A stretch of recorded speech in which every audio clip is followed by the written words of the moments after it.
All right, Rick, let's talk about some football games. First up, we got Austin High, Del Valley. If you go to statesman.com this weekend, you'll see that this game is our battle of the bands, but we're not here to talk about music. Who's going to win this football game? I like the Del Valley band, but we're talking football. We're talking football. I'm going to go with Austin High. Austin High, 3-5, a little bit of a disappointment this year, but boy, have they lost some close games. I still think they've got the best wide receiver in Central Texas in Caleb Jones.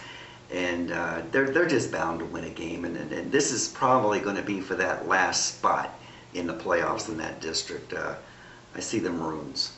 I'm going to go with Del Valley here. Del Valley's been surprisingly stingy in their last couple of games. They did get blown out by Westlake, but I don't think the score tells the entire story there, and they did only lose to Anderson by 1 point.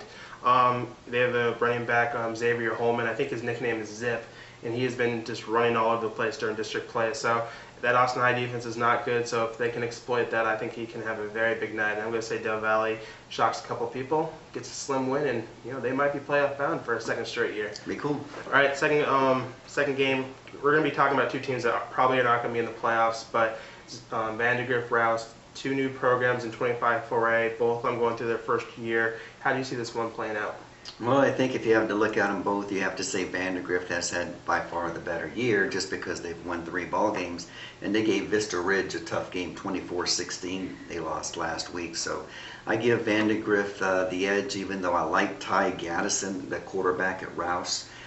He's going to be a superstar someday, and he's actually led them to some pretty close games where they just barely lost, so they're respectable. Vandergrift should win, though. Yeah, Vandergrift does have those 3 wins. They did barely lose to Vista Ridge, and they only lost by 1 or 2 to Dripping Springs. So if a couple things go their way, they might actually be playoff bound. But I'm going to go with Vandergrift here. I think this is, the season's going to be a learning curve for both teams, and maybe next season we'll be talking about these teams as possible playoff contenders.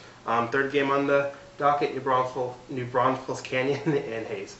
That's a tough game. I like Hayes with the home field advantage. Bob Shelton Stadium. Mm-hmm. The Kimbroughs, they just keep multiplying. Caleb Kimbrough is an outstanding quarterback. Torrance Smith, one of the best running backs that we don't talk about very much, very underrated. Canyon, though, has a good defense. They only gave up 130 total yards last week, but all in all, I'll say a 3-point win for Hayes. I'm going to go with Canyon. I like the way their defense is playing. This team has really turned around under Matt Elliott.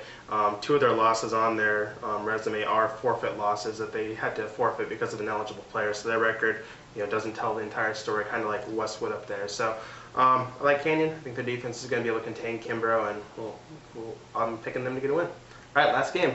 We got Bowie, we got Anderson. It's our game of the week. Who's going to win? I'm going to do the old flip-flop. Uh-oh. This morning, I told you in your blog, I said Bowie's going to win. Mm-hmm. I have changed my mind. Uh-oh. Anderson is going to win this game. Anderson with the 7-1 record. Anderson with Sam Wiemeyer at quarterback, who's only thrown 1 interception and 122 passes.